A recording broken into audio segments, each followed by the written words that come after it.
네, 이번 주도 좀 기대에 미치는 기대보다 더 설명을 잘 해주셔서 감사합니다.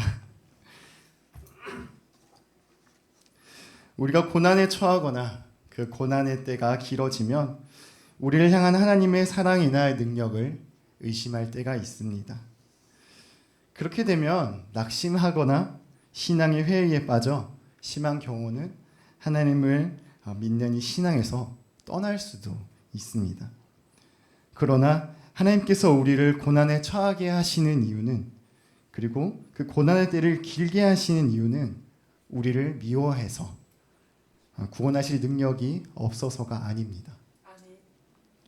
하나님은 다만 죄로 오염된 우리를 연단하여 정결케 하시려고 고난의 자리에 두시거나 우리의 생각보다 고난의 때를 길게 하십니다. 그러므로 우리는 하나님의 정한 때가 이르기까지 인내하며 우리 자신을 하나님 앞에 바르게 세워 나아가야 하는 것입니다. 더하여 고난의 때에도 주님은 백성들에게 동일한 은혜와 능력을 공급해 주시는 것을 우리는 믿어야 합니다. 다시 말해서 우리는 모든 상황을 아시고 인도하신 하나님만이 구원을 베푸심을 믿어야 한다는 것입니다.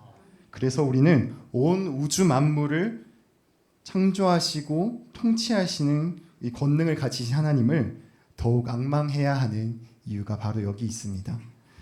앙망하다는 것이 무슨 뜻입니까? 맞습니다. 간절히 마음으로 우러러보다, 인내하면서 바라보다, 사모하고 인내하며 도움을 기다리다입니다.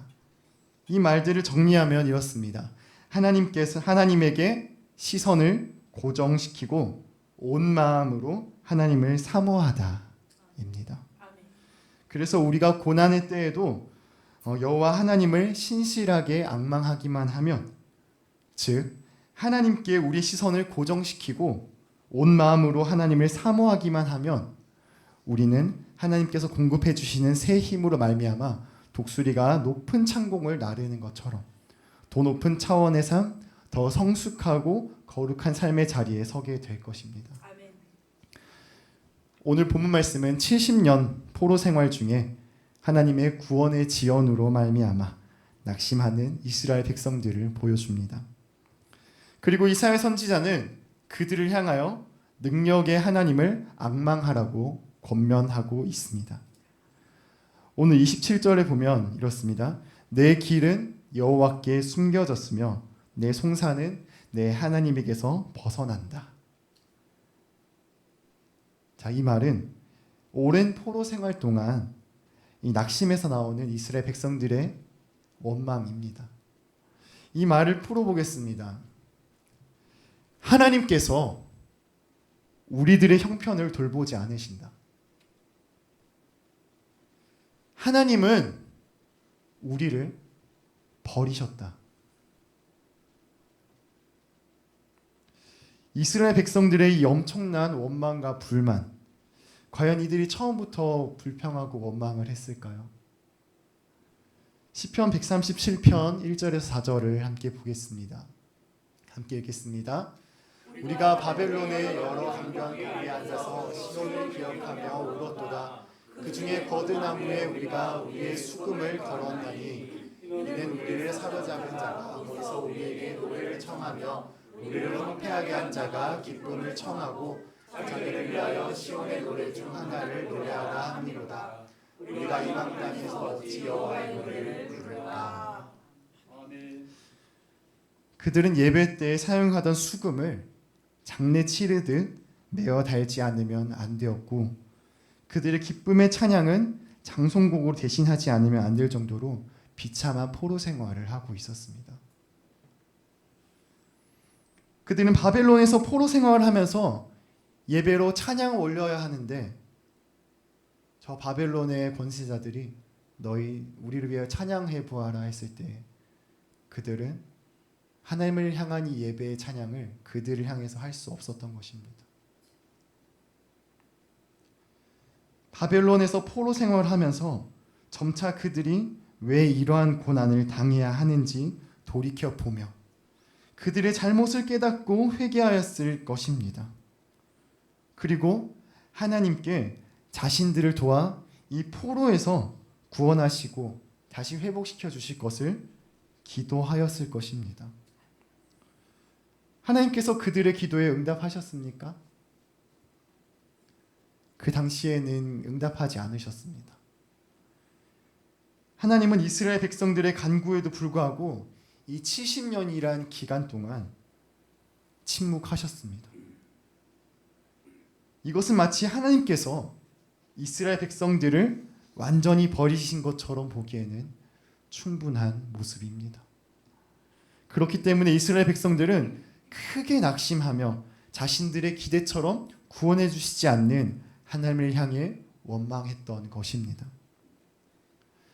70년 동안 기도했는데 기도를 들어주시기는커녕 고난이 지속되는 이 상황 속 이스라엘 백성들의 모습은 인간적으로 이해가 됩니다. 그러나 과연 그들이 말하는 것처럼 하나님이 그들을 버리셨습니까? 그렇지 않습니다. 우리가 아는 대로 하나님은 이스라엘을 버리지 않으셨습니다. 하나님은 정하신 시점에서 정확하게 해방시켜 주시고 다시 회복시켜 주셨습니다. 그렇다면 하나님은 왜 그간 이스라엘 백성들의 기도에 침묵하시고 그들을 돕지 않으신 것일까요? 바로 이번 기회를 통하여 그들로 잃어버린 하나님의 백성으로서의 순수함, 거룩함을 회복하기 위해서입니다. 그래서 하나님은 연단의 기간으로 70년을 정하신 것이죠. 그러므로 하나님은 그 기간이 차기까지 이스라엘 백성들의 기도에도 불구하고 침묵하셨던 것입니다. 자, 이런 사실을 통해서 우리는 무엇을 알 수 있습니까? 먼저 하나님은 자기 백성을 징계하시되 완전히 버리지 않으신다는 것입니다. 그리고 하나님께서 성도들의 고난의 때에 도우심을 지체하시는 데에는 그에 합당한 이유가 있다는 것입니다. 그러므로 우리는 이 고난의 때에 하나님의 도우심의 지연을 하나님께서 우리를 버리신 것으로 오해하여서 낙심하거나 원망해서는 안 되겠습니다. 하나님의 도우심이 지체될 때에는 하나님이 우리를 버리셨기 때문이 아니라 아직 우리를 향한 하나님의 목적이 이루어지지 않았기 때문임을 깨달아야 합니다. 그리고 그 목적이 이루어질 때에는 반드시 그 하나님의 계획이 이루어질 것이고 그렇기 때문에 우리는 더욱 인내해야 합니다. 따라서 상황에 매여 난 못해, 난 안 해, 난 할 수 없어, 못한다니까요. 내가 조금 더 부유했더라면, 내가 조금 더 똑똑했더라면 이라고 원망하기보다는 주님은 능히 하실 수 있습니다.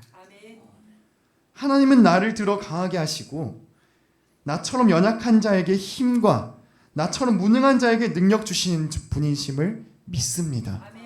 고백할 수 있어야 합니다. 이스라엘 백성들이 왜 하나님께 고난이라는 도구로 연단을 받았을까요? 그것은 오늘 말씀을 통해서 알 수 있습니다. 바로 하나님의 신실하심과 능력에 대한 불신 때문입니다. 하나님은 예레미야를 통하여서 유다가 완전히 멸망하기 전에 바벨론에게 항복할 것과 70년간 포로가 될 것을 선포하셨습니다.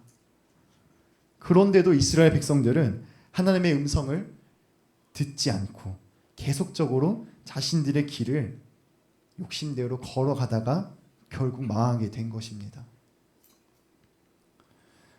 하나님을 믿는다고 하는 성도가 고난을 당하여 낙심한다면 그 이유는 단 한 가지입니다.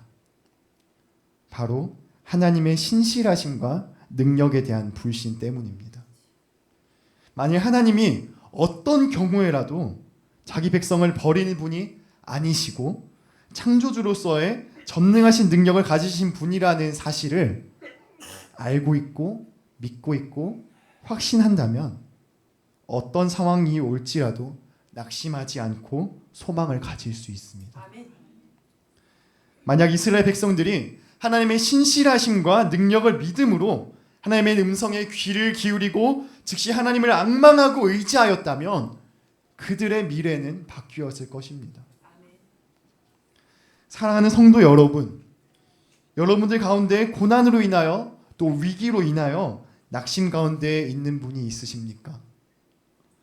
그렇다면 먼저 하나님을 향한 여러분의 믿음을 점검해 보시기 바랍니다. 아멘. 우리들의 믿음은 이 입술을 통하여 잘 드러납니다. 하나님께서 우리에게 궁극적인 승리와 구원을 베푸신 것에 대한 소망과 믿음이 있다면 저의 입술에는 감사가 넘칠 것이고 찬양이 끊이지 않을 것입니다. 아멘.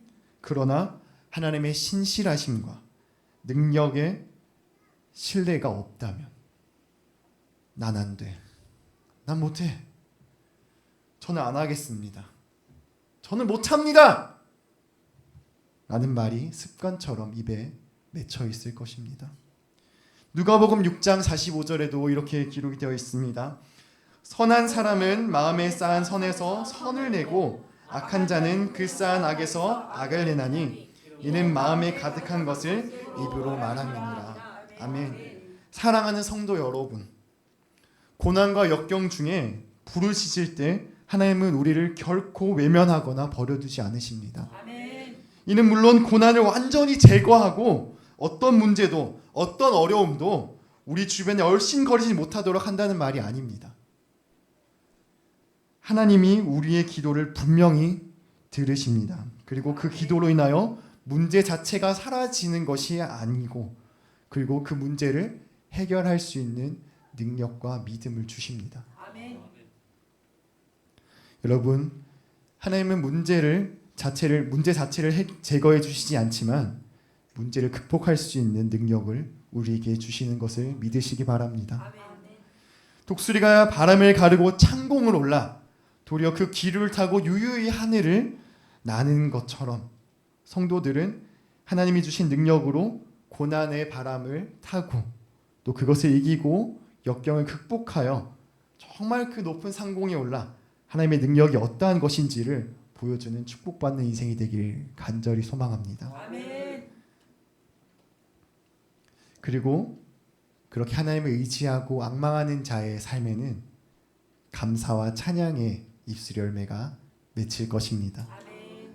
그래서 난 못해, 난 할 수 없어, 할 수 없다니까요, 난 못한다니까요 라고 말하는 자가 아니라 땅끝까지 창조하시고 피곤하지 않으시며 곤비하지 않으시며 명철이 한이 없으신 하나님만이 나를 구원하시고 피곤한 나에게 능력을 주시고 무능한 나에게 힘을 더하심을 믿는 여러분이 되기를 축복합니다. 아멘. 그래서 오늘 본문 말씀을 우리 마지막으로 함께 읽겠습니다. 이사야 40장 28절부터 31절 함께 읽겠습니다. 너는 알지 못하였느냐, 듣지 못하였느냐, 영원하신 하나님 여호와 땅끝까지 창조하신 이는 피곤하지 않으시며 곤비하지 않으시며 명철이 한이 없으시며 피곤한 자에게는 능력을 주시며 무능한 자에게는 힘을 더하시나니 소년이라도 피곤하며 곤비하며 장정이라도 넘어지며 쓰러지되 오직 여호와를 앙망하는 자는 새 힘을 얻을 것이니 독수리가 날개치며 올라가는 같을 것이요 다른 박질라도 곤비하지 아니하고 걸어가도 피곤하지 아니하리로다. 아멘. 대림절 두 번째 주일에 켜는 촛불의 의미는 회개의 촛불입니다. 하나님 나라가 이루어지지 못하도록 복음의 전파를 막고 있던 나의 모습을 회개하는 기간입니다. 이와 같이 우리는 하나님을 앙망하는 자가 되어 나를 의지했던 모습을 버리고 하나님께 회개함으로 용서를 받아 마음과 입술에 하나님을 찬양하는 찬미와 감사의 열매가 가득 맺히길 축복합니다. 아멘. 또한 독수리 날개치며 올라옴 같이 더 높은 차원의 삶, 더 성숙하고 또 거룩한 삶의 자리에 서서 하나님의 새 힘을 얻는 우리 모두가 되기를 예수님의 이름으로 간절히 축복합니다. 아멘. 기도하겠습니다. 지금은 우리 주 예수 그리스도의 은혜와 하나님의 사랑과 성령님의 교통하심이 여기 모인 기쁨교회 성도 머리 위에 영원토록 함께 하시기를 간절히 축원합나이다. 아멘.